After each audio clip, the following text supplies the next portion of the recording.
Watch me. Watch me. Watch me. Watch me. Watch me. Watch me. On my cam. On my cam. On my team. At UTSA today. UTSA today. At UTSA today. At UTSA today. UTSA today. At UTSA today. Watch me on my cam at UTSA today. Watch me on my cam at UTSA today.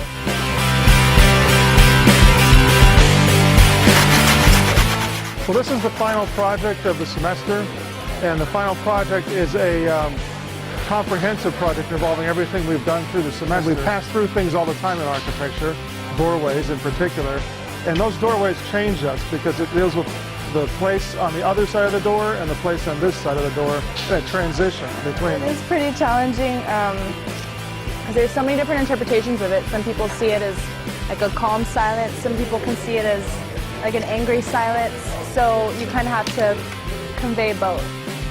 Yeah, I think everyone's pretty excited about, being able to design our own thing and build it all the way through and get to work with other people. I've talked to some upperclassmen, and they told me that this is going to be like a turning point in our design. The first time they use any kind of scale model, and working in a small scale doesn't include all the reality that the full scale will have. These scaled models work for referencing, but they're also a lot stronger than what we actually get up. Move this way. No, they're tight. We can only use a 6 by 6 feet area in the bottom, and we can go as far up to 10 feet. And we can only use wood, the one that they provided, and wood, binding material like string, and fabric.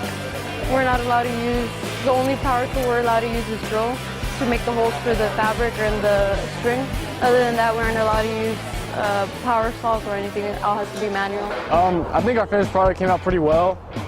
Out here in the wind, it's a little bit rougher than we expected it to be, but overall, our joints held up real well. I mean, I don't know if y'all got a chance to see the journey over here, but it was pretty brutal, to put it lightly. I'm pretty happy with the team. We did a good job actually executing the model to the full scale and getting what we wanted to get done across. Yeah, this is a passageway, kind of a unique end of the year project, kind of our passageway from our design one into our architecture careers, because for the most part, first year is really when you decide, when you feel, when you can tell that this is what you want to do, design. You look around, there's a lot of unique ideas, and these all just came off the top, like out of our heads. None of these are modeled after anything. So walk in, and as you go in, it gets smaller and smaller, but it gets taller and taller. It's like a more personal space. And then at this point, you have this nice, aesthetically pleasing, it has a nice feel to it, and this really unique skyline you can see through the clear story lighting. Well, I think it's really important that the media come over here and show what goes on here at the school, not to mention what goes on in our architectural studios. I think it's really exciting for all the students, to see, since this is a big part of San Antonio. It gets to show our involvement with the school, our involvement with each other, and it's something that doesn't happen all the time from what I hear. There's 3 levels to mercy. You ask for forgiveness. You're asking the ground to get through it, because without the ground, you won't be able to get through it.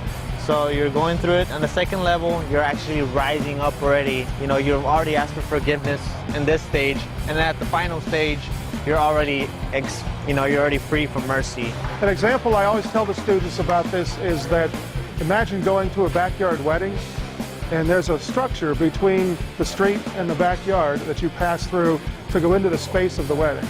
And when you pass through that, it'll change the way you feel.